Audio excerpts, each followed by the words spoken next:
Welcome to my vlog. তো আলহামদুলিল্লাহ আমরা ভালো আছি। আপনারা কেমন আছেন জানাবেন অবশ্যই কমেন্টে। তো এইটা হচ্ছে পার্ট টু, মানে পার্ট ওয়ান আমি দেখিয়েছিলাম, যারা যারা ভিডিওটা দেখেনি প্লিজ চেক করে নেবেন।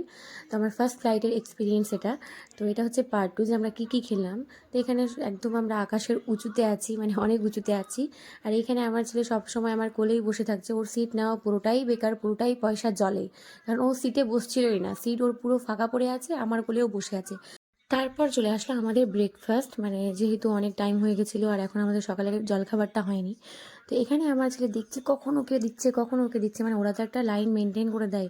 এবার আমার ছেলে তো কী যে লাফাচ্ছিল যে কখন দেবে, তো ফাইনালি ওকে দিয়ে দিয়েছে। আর খাবারের আইটেম কিন্তু খুবই সুন্দর ছিল। পনিরের একটা সবজি ছিল, পরোটা ছিল, আর কাটলেরি দিয়েছিল তার সাথে, আর একটা ব্রেড আমুল বাটার যেটা থাকবেই, আর একটা আম দই দিয়েছিল যেটা প্রচণ্ড টেস্টি ছিল।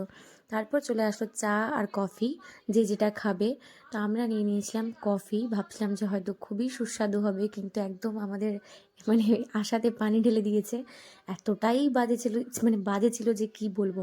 মানে এখানে চাটা নিজেই বানাতে হবে, ওরা শুধু লিকারটা দিয়ে দিবে, দুধ চিনি সব নিজেকেই মিক্স করে নিজের টেস্ট মতো খেতে হবে। তারপর গোটা ফ্লাইটে খাওয়া দাওয়া করে সবাই যেন একটা চুপচাপ হয়ে গেল, হয় না, খাওয়া দাওয়ার পর একটা সবাই শান্তি পেয়ে চুপচাপ।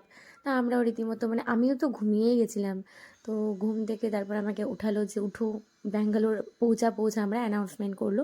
তো এখানে আমরা আকাশ থেকে এত, মানে উইন্ডো থেকে এত সুন্দর সুন্দর ভিউজ দেখতে পাচ্ছি। আর যারা মানে ফার্স্ট ফ্লাইটে ওঠে তাদের কিন্তু মানে ভিউজ দেখতেই খুব ভালো লাগে, মানে বাইরে কি হচ্ছে না হচ্ছে। তো আমি সেটাই দেখছিলাম, মানে আমার এতই ভালো লাগছিলো দেখতে যে কি বলবো, হয় না, প্রথমবার যে কোনো একটা জিনিস দেখার মজাটাই আলাদা। তো এটা দেখতে দেখতে দেখতে দেখতে আমরা কিন্তু পৌঁছে গেছি ব্যাঙ্গালোরে। আর এই যে আমাদের প্লেন এখন ল্যান্ড করবে। তো ল্যান্ড করার সময় যেটা হয় যে হঠাৎ হঠাৎ না, মানে আস্তে আস্তে করে ডাউন হয়। আর যখন যখন পাখাটা হেলে যাচ্ছিল তখন আমার খুব ভয় লাগছিল। আর যেহেতু জানালার ধারে বসেছিলাম, তো আমি দেখতে পাচ্ছিলাম যে পাখাটা হেলে যাচ্ছে, তখন আমার খুব ভয় লাগছিল। আর ল্যান্ডিংয়ের সময় মনে হচ্ছিল মানে ওপর থেকে কোথাও একটা পড়ে যাচ্ছে, এরকম একটা ফিলিং আসছিলো যে অনেক উঁচু থেকে আমাকে কেউ ধাক্কা মেরে ফেলে দিচ্ছে, এরকম একটা ফিল আসছিলো। তো তারপর আমরা সুন্দর করে একটা বাসে উঠে গেলাম, আর এই বাস আমাদের নিয়ে যাবে একদম আমাদের এয়ারপোর্ট অবধি, মানে এক্সিট, এটা পুরোটাই ব্যাঙ্গালোর এয়ারপোর্টের এক্সিট। তো এক্সিটটাই এত সুন্দর ছিল, আমি জানি না এন্ট্রিটা কীরকম ছিল, কারণ এটা পুরোটাই একদম আউট, একদম এখানে ভেতরের সাথে, মানে যারা যাবে কোথাও তাদের সাথে আমাদের কোনো সম্পর্ক নেই, এটা একদম বের করে দেবে আমাদেরকে। তো এটাই এতটা সুন্দর ছিল, তো আমি ওটাই ভাবছি যে কি সুন্দর হবে এন্ট্রিটা। তো সেটা আমরা দেখতে পারিনি, কারণ আমরা এক্সিট দিয়েই বেরাচ্ছি, মানে বেরানোচ্ছিলাম। আর এই ছিল বাথরুম। তো বাথরুম না এটা কী যে ছিল আল্লাহ জানে, মানে এত সুন্দর বাথরুম, পরিষ্কার ঝকঝক, কি বলবো আর কি নেই।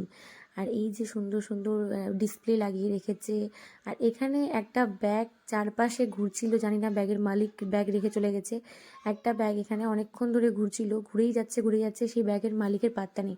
তো আমরা একটু দেখতে চলে যাচ্ছিলাম এয়ারপোর্টটা কীরকম আছে, কারণ আমরা উবের করেছিলাম। তো সেই উবেরটা আসতে টাইম লাগছিলো বলে আমরা কিন্তু এদিক ওদিক ঘুরছিলাম। তো এখানে খুব সুন্দর একটা ডিসপ্লে লাগানো আছে, প্রজাপতি উঠছে। তো আমি ভাবলাম যে একটু চলো দেখে আসি। এই ডিসপ্লেতে কিন্তু মানে বাচ্চাদের মন আকর্ষণ করার জন্য বিভিন্ন রকমের পশু পাখি সব উঠছিল, আর শিহাব ওটা দেখেই দৌড়াচ্ছিল। আর আমার ছেলে তো এক্সকেলেটারে উঠে কী যে ভালোবাসে, মানে দেখলেই উঠবে। তো ও ওখানে ওটাই বিরক্ত করছিল, বারবার এখানে ওখানে দৌড়ে দৌড়ে বেড়াচ্ছিল। তারপর আমি ওকে দেখতে নিয়ে চলে গেলাম হাতি।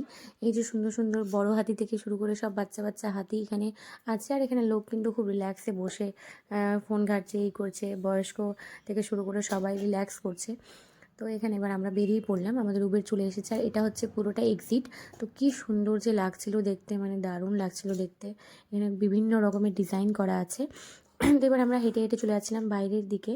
আর এই দেখুন কি যে লাগছে দেখতে, আমি ভাবছিলাম যে এন্ট্রিটা যাতে কোনোদিন দেখতে পাই। আর এখানে হাঁটাই শেষ হচ্ছে না, হেঁটে যাচ্ছি এয়ারপোর্টটা মানে এতটাই বড় যে কখন মানে বাইরে পৌঁছাবো ওটাই। আর কিছুটা মাঝে মাঝে মনে হচ্ছিলো যে বিদেশে চলে এসেছি, এরকম একটা ভাইব। এত সুন্দর পরিষ্কার ঝকঝকে ক্লিন, মানে সিটিটা কি বলবো। তো এত পরিষ্কার ছিল দেখে মনে হচ্ছে সত্যি একটা কোনো বাইরের জায়গায় আমরা এসেছি ঘুরতে। আর সবথেকে ব্যাঙ্গালোরের সুন্দর জিনিস হচ্ছে যে এখানে প্রচুর গাছপালা লাগানো আছে সব জায়গাতে, প্রচুর গাছপালা, মানে এয়ারপোর্টে এত গাছ লাগানো আছে চারিদিকে যে কি বলবো, এটা দেখতেই খুব সুন্দর লাগছিল। ওপর থেকে শুরু করে নিচে পুরোটাই গাছপালা দিয়ে ভর্তি। আর এই যে চলে এসেছি এখানে, একদম অনেক ট্যাক্সি ফ্যাক্সি দাঁড়িয়ে আছে, ওলা উবের থেকে শুরু করে সব রকমের। কেউ যদি ওলা উবের নাও করে, এখানে ট্যাক্সি দাঁড়িয়ে আছে, তারা বার্গেনিং করে যেতে পারবে। তো এখানে আমরা ফাইনালি এবার বাইরে পৌঁছে গেছি, আর আমাদের গাড়ি আমরা সব লাগেজপত্র উঠিয়ে নিয়েছি। এবার আমরা চলে যাবো আমাদের হোটেলে। তো হোটেল আমরা আগে থেকেই বুক করে রেখেছিলাম আসার আগেই, কারণ না হলে ঝামেলাই হবে। আর কি সুন্দর ক্লিন পরিষ্কার একদম ব্যাঙ্গালোরের ওয়েদার, একই রকম ওয়েদার সবসময় এখানটা। এটা হচ্ছে ব্যাঙ্গালোরের খুব সুন্দর জিনিস যে সবসময় একই রকম ওয়েদার। তো আজকের জন্য এতটুকুই। ভিডিওটা ভালো লাগে